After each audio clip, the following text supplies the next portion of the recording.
आज आपण कोल्हापुरी तडकामध्ये अख्खा मसूरची रेसिपी बघणार आहोत। तर इथे मी कुकरमध्ये रात्रभर भिजवलेला 1 वाटी मसूर घेतलेला आहे। त्याच्यामध्ये पाणी घालून थोडंसं मीठ घालायचं आणि कुकरच्या 2 शिट्ट्या करून घ्यायच्या। एक वाटण बनवायचं आहे, त्याच्यामध्ये लसूण, मिरची आणि आलं याचं वाटण बनवून घेतलं।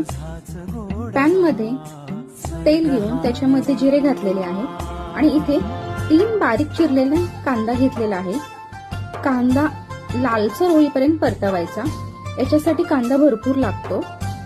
त्याच्यामध्ये हळद, काश्मीरी लाल मिर्च पावडर आणि कांदा लसूण मसाला हे सर्व घालायचं आणि थोडंसं पाणी घालायचं आणि परतवून घ्यायचं।